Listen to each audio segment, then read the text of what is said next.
Assalamualaikum warahmatullahi wabarakatuh dan selamat pagi, salam sejahtera untuk kita semua. Perkenalkan, nama saya Ade Okvianti Irlan. Saya salah satu dosen di program studi Sarjana Teknik Sipil, Fakultas Teknik Sipil dan Perencanaan Universitas Trisakti. Dalam video ini merupakan salah satu persyaratan dalam proses sertifikasi dosen. PDD UKTPT yang merupakan pernyataan diri dosen unjuk kinerja Tridharma Perguruan Tinggi. Seperti itu. Jadi di dalam penyampaian kami dari proses apa namanya rencana pembelajaran semester di mata kuliah Mekanika Bahan. Tahapan jadi rencana pembelajaran semester itu merupakan tahapan dari penyusun yang merupakan bagian dari tahapan penyusunan kurikulum seperti itu.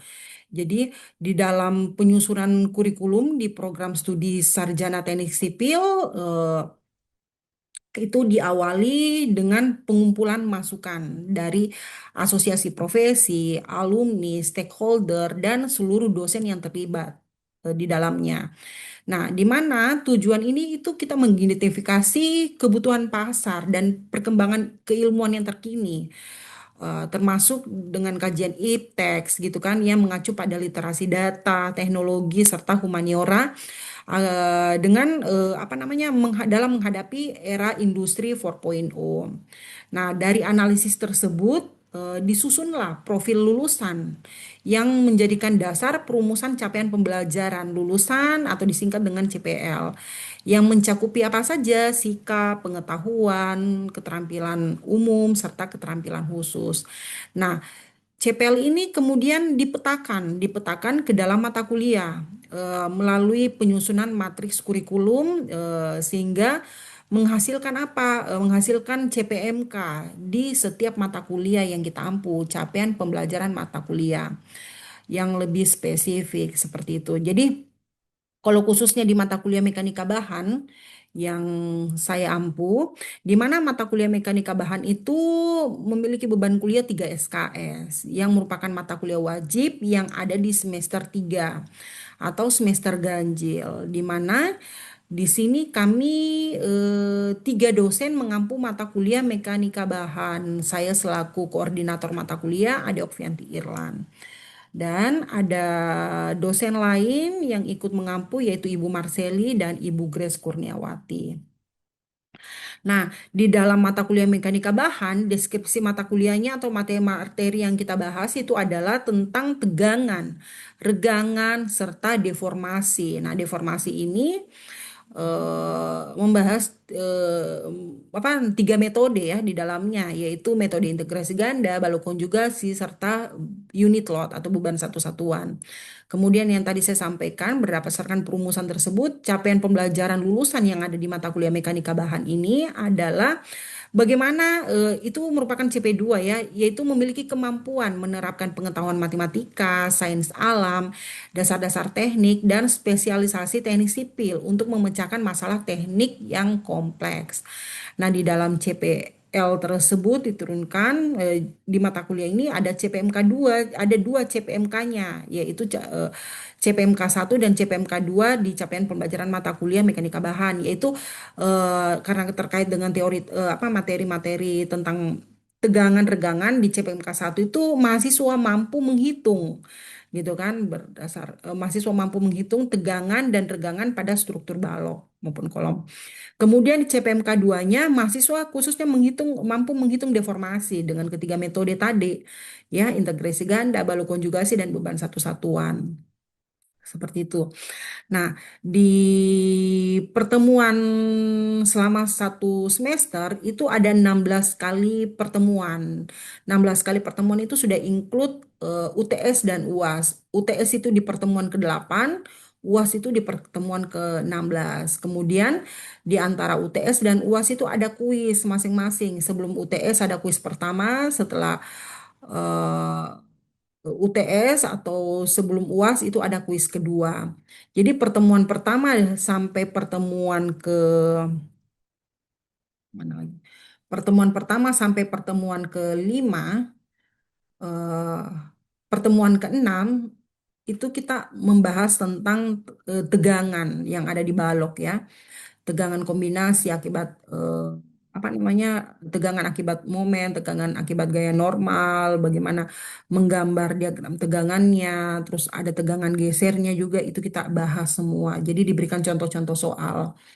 Kemudian nanti di pertemuan ketujuh nanti ada kuis. Jadi kuis yang pertama itu membahas dari pertemuan satu sampai pertemuan keenam.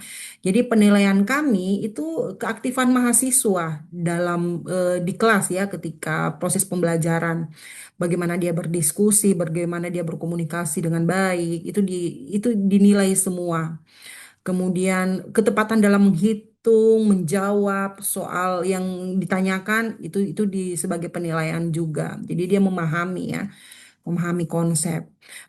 Begitupun untuk pertemuan-pertemuan lain, pertemuan ke-9, 10 sampai pertemuan ke-16.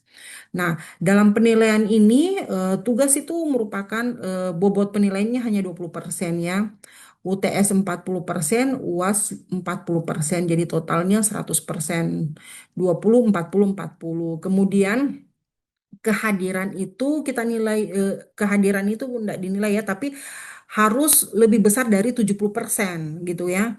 Kalau tidak mencukupi 70% kehadirannya, berarti dia tidak bisa mengikuti ujian tengah semester dengan UAS seperti itu. Jadi untuk kehadiran wajib lebih besar dari 70% ya.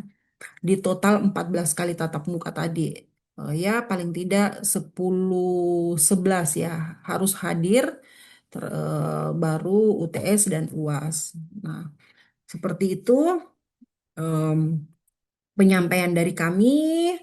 eh, Sekian dan terima kasih. Assalamualaikum warahmatullahi wabarakatuh. Oke, Assalamualaikum warahmatullahi wabarakatuh dan selamat pagi adik-adik. Gimana kabar hari ini? Sehat? Nah, khususnya di mekanika bahan ini ada pun referensi yang kita gunakan, ini salah satunya ya bukunya ya. Bukunya Gary Timoshenko, edisi keempat jilid pertama, dia versi bahasa Indonesia. Terus bukunya Hibbeler, Structural Analysis edisi kelima. Ini membahas tentang deformasi ya, kalau Hibbelernya. Nah, kita harus tahu dulu definisi mekanika bahan itu apa. Mekanika bahan adalah cabang dari ilmu terapan yang membahas tentang perilaku benda padat. Nah, benda padat itu seperti apa? Ada balok, kolom, bisa saja kayu karena dia merupakan benda padat ya. Terus batang, gears ya. Nah, tujuan dari utama mekanika bahan apa? Menentukan tegangan, stres, menentukan tegangan, strain, seperti itu kan, menentukan deformasi atau displacement ya. Jadi di mekanika bahan kita masih mengikuti masih mengulang di analisis struktur 1 dan analisis struktur 2 karena masih dalam kondisi statis tertentu. Beda hanya statis tertentu ya. Kemudian tegangan ini kita lihat, tegangan ini bisa diakibatkan oleh momen. Karena rumusnya tegangan itu apa? Ada yang tahu? Selain T/A, tegangan besar. Tegangan itu karena kalau diakibatkan oleh momen, tegangan sama dengan M kali Y per I. Inersia ya. Momen kali Y itu adalah jarak dari serat yang terjauh terhadap garis netralnya per inersianya. Inersia yang merupakan adalah inersia sumbuan. Ya, kalau misalnya dia cuma balok biasa BH, berarti sumbuannya apa? Ada tahu? 1/12 A pangkat 3 gitu ya. Kalau sumbu lemahnya apa? 1/12 B pangkat 3 kali H gitu kan. Seperti itu.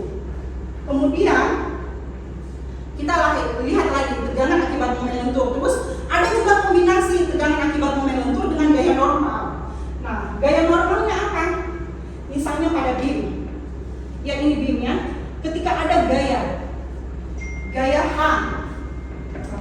misalnya dia bekerja di titik sini ya, H-nya. Pasti ini adalah gaya normal atau gaya yang sejajar dengan sumbu batang tapi dia tidak lurus terhadap penampang lintangnya. Seperti itu ya. Nah, ketika ini merupakan sumbu X-nya, ini adalah sumbu Y-nya, pasti akan terjadi momen. Kalau misalnya gayanya ini adalah tekan, pasti dia akan terjadi momen ya. Berarti MX seperti itu. Yaitu gaya kali jarak. Jadi semua Y itu pasti dari serat terjauh terhadap garis netralnya, G-nya. Seperti itu ya.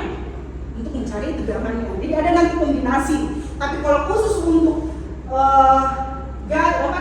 tegangan yang ditimbulkan akibat momen, yaitu M kali Y per I, seperti itu ya.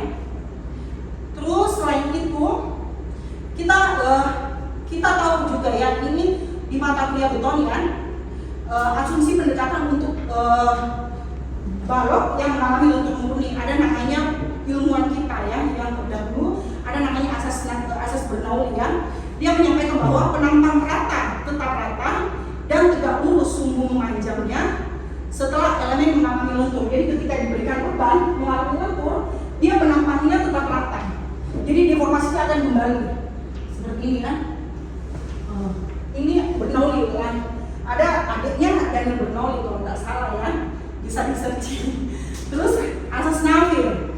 Asas Navier dia menyampaikan bahwa tegangan pada serat sejauh yang tadi saya sampaikan ya, serat sejauh terhadap garis netralnya itu berbanding lurus dengan jarak terhadap garis netral. Nah, tegangannya ya pasti begini. Beda halnya kalau dia berbentuk lingkaran ya. Kalau lingkaran dia begini ya. Misalnya kolom ya. Kan ada kolom lingkaran kan? Tegangannya dia begini. Tapi kalau dia begini ya pasti tegangannya seperti ini. Ya. Ini tegangan serat atas, ini tegangan serat bawah. Seperti itu ya. Jadi rumusnya tegangan sama dengan M kali Y per I gitu ya. Tergantung momen berbeda, pasti tegangan berbeda. Ketika kita di sini pasti kan sendiro, berarti dia momennya ada atau tidak? Tidak ada, karena di ujung tumpuan ya. Momen 0, berarti tegangan 0. Tapi dia di sini, misalnya di seperempatnya pasti ada momen. Sepanjang ini ada momen ya, karena momennya ada, tegangannya ada, inersianya sama ya, 1/12 GH pangkat 3. Terus Y-nya karena penampangnya sama, tidak berubah-ubah ya, sama ya. Tetap. Jadi kalau berubah momen pasti tegangan berubah. Seperti itu. Terus ini tegangan besar ya, yaitu muncul. Kalau ini akibat gaya sentris ya, bukan gaya eksentrisitas. Jadi kalau gaya beda ya, gaya sentris dengan eksentrisitasnya. Misalnya kita balok, ini X-nya, sumbu X, sumbu Y-nya ya. Ada gaya P. Ini adalah sentris satu arah, karena dia bekerja mengelilingi sumbu X, ya kan? Tapi kalau dia di sini, titik gaya P-nya bekerja, berarti dia mengelilingi sumbu X dengan sumbu Y. Berarti ada MX, ada MY-nya. Dia momen eksentrisitas yang mengelilingi sumbu X dan momen eksentrisitas yang mengelilingi sumbu Y. Seperti itu. Tapi kalau dia bekerja sini, berarti dia hanya mengelilingi sumbu X, yaitu P kali E-nya, gitu kan? P kali PY-nya. Kenapa EY? Karena dia kan vertikal Y, sumbu X dan sumbu Y. Jadi muncullah momen X-nya seperti itu ya. Tapi kalau dia bekerja misalnya hanya sebatas ini saja, tidak ada gaya horizontalnya, yaitu rumusnya M kali Y per I. Seperti itu. Ya. Nanti saya munculkan rumusnya. Nah, ini ya. Untuk tegangan aksial ya, baik aksial tekan maupun aksial tarik, tegangan sama dengan P per A. Tegangan lentur yaitu tegangan M kali Y per I. Kemudian tegangan geser, pasti ada gaya gesernya ya.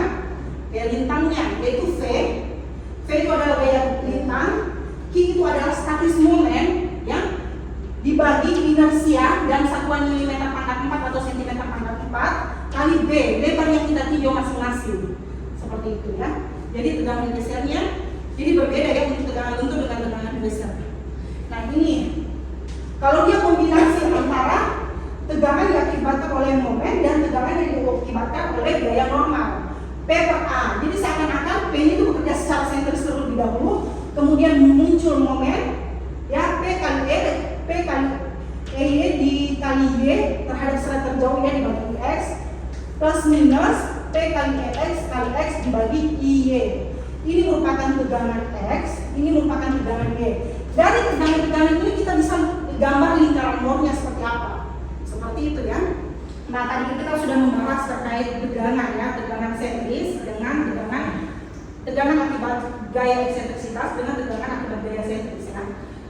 Tadi yang saya sampaikan bahwa jika misalnya ini beam ya, penampang lintangnya ya, kalau dia sentris dia bekerja pada titik berat penampang. ini sumbu X-nya, ini sumbu X-nya ya, ini sumbu Y-nya, seperti itu ya. Tapi kalau dia bekerja secara sentris satu arah, dia bekerja baik pada sumbu X maupun sumbu Y-nya, gitu ya. Jadi ada P kali Y-nya ya.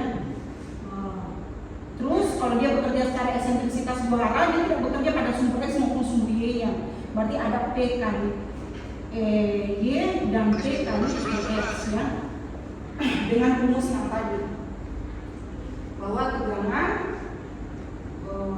itu sama dengan P per A plus minus itu tergantung dia kondisi desak atau kondisi tarik, tekan atau tarik ya.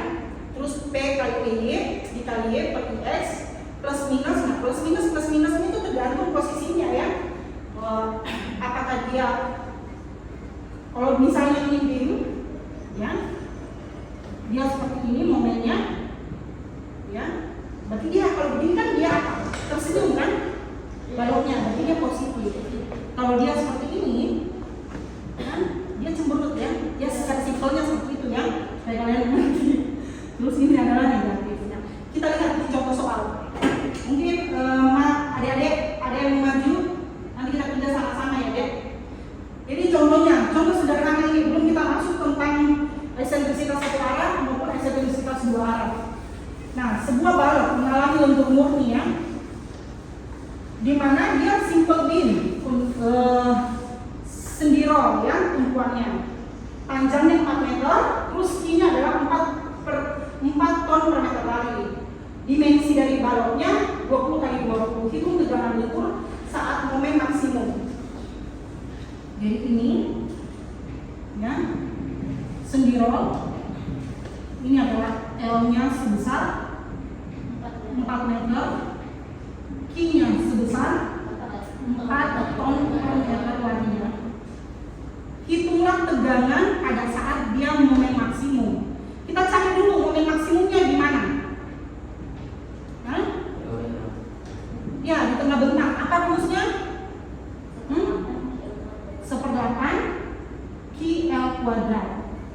Tapi kalau bukan di tengah bentang, kalian harus cari dulu ini toh. RA-nya berapa, RB-nya berapa, RA kali X dikurang Q kali X kali 1/2X, seperti itu ya. Yang sederhana ya, karena ini masih simple beam. 1/8 QL kuadrat. Q kasih masuk, L kasih masuk ke dalam. Kali 1/8, dapatlah momen maksimum. Tegangan M kali Y per I. Kalian cari dulu berapa B-nya. B-nya kan ada nih di soal 20 kali 20 H-nya.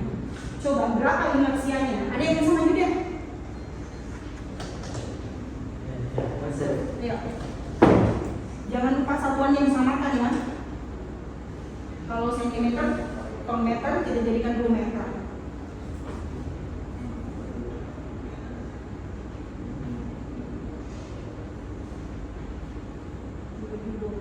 Berapa? 0,2 kali 3 dikali 0,2 dibagi 12, 0,000133 ya? Nolnya 3 kali, sama lagi 0, 133 meter pangkat 4. Baru minus ya? Sampai selesai ya?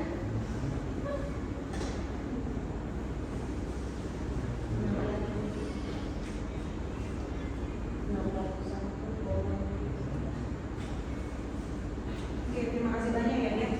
Jadi seperti itu ya, nanti kalian hitung kembali ya. Jadi ini tegangan akibat momen ya, belum kombinasi. Sampai di sini ada yang mau bertanya? Ada yang mau bertanya? Ngerti ya? Oke. Kita masuk di contoh soal berikutnya.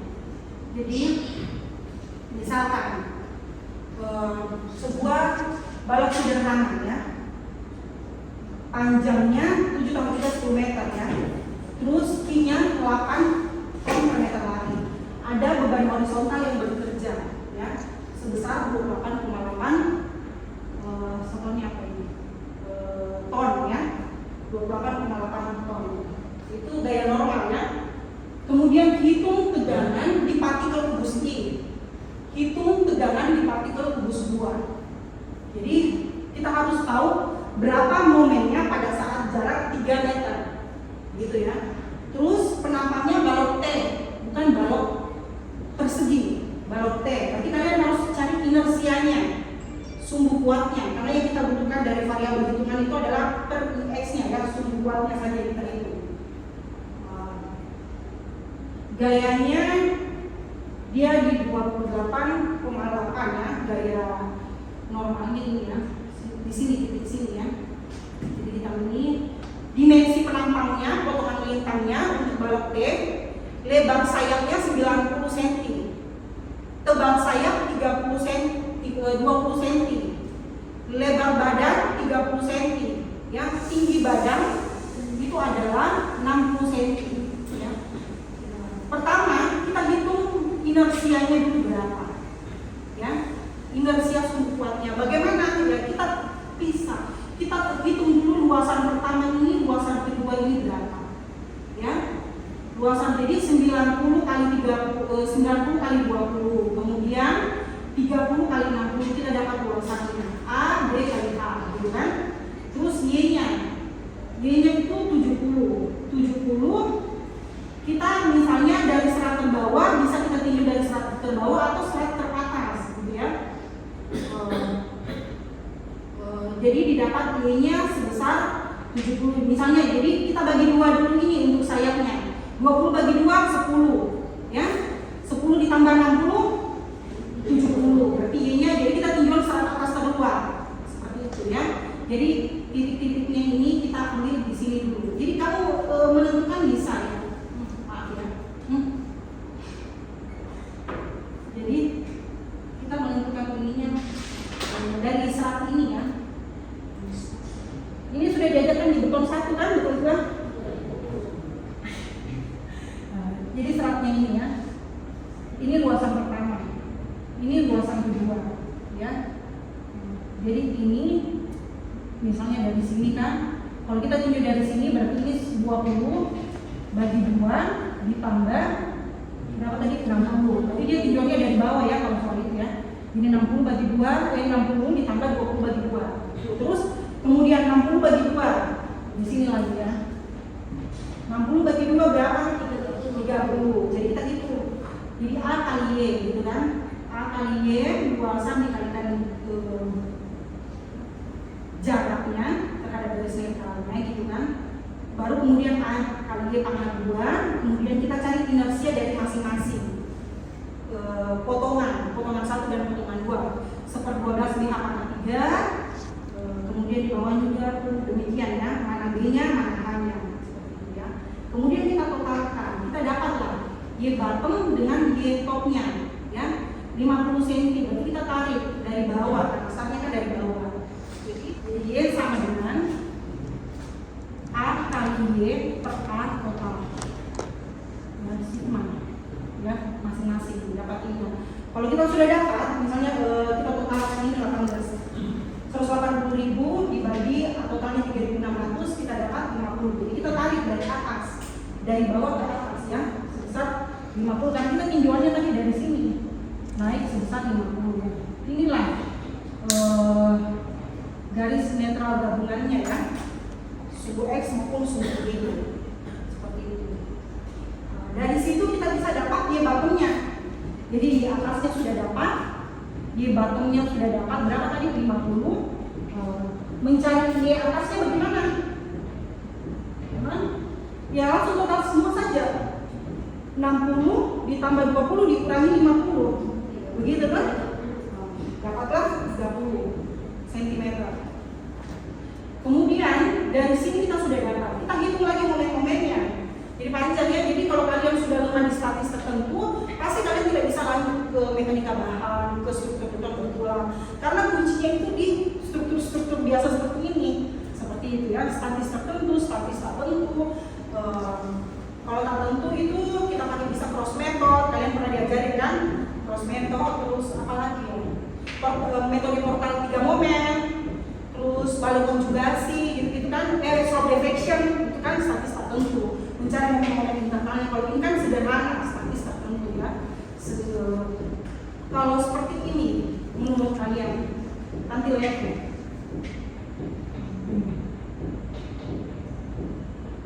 Ini statis tertentu atau statis tertentu?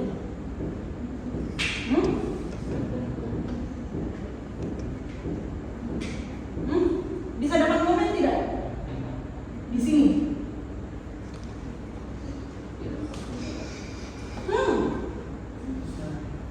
P kali N, langsung dapat momen. Nah, di sini kita bisa cari kan sudah dapat momen itu di sini. Kan sendiri. Kecuali kalau misalnya dia begini penampakannya jepit. Gini dong, ini jepit lagi, ini beban rata, ini statis tertentu, ya. Jadi kalau mati begitu bisa ya, kita bisa dapat momen di sini, yaitu P kali E atau Q.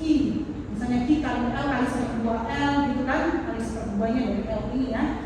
Sudah kita dapat momen, tinggal ini lagi, cari reaksinya. Seperti itu. Oke. Terus kita lihat lagi di sini ya, kita cari reaksinya masing-masing di VA, VB-nya. Nanti kalian bisa catat, kalian bisa kerjakan di rumah ya. Tapi nggak usah menggunakan Excel. Kalian catat di tulisan lembar kertas, dihitung pakai kalkulator. Bagaimana mencari nilai VA-nya, VB-nya, momen titik C-nya, gaya lintang dan seterusnya ya. Oke, terima kasih karena waktu kita sudah habis. Terima kasih adik-adik atas pertemuan hari ini. Jika ada yang tidak mengerti, boleh kita bantu WA ya. Diskusi di WA, nanti bikinkan grup kelompok di GCR. Terima kasih, selamat siang, assalamualaikum warahmatullahi wabarakatuh.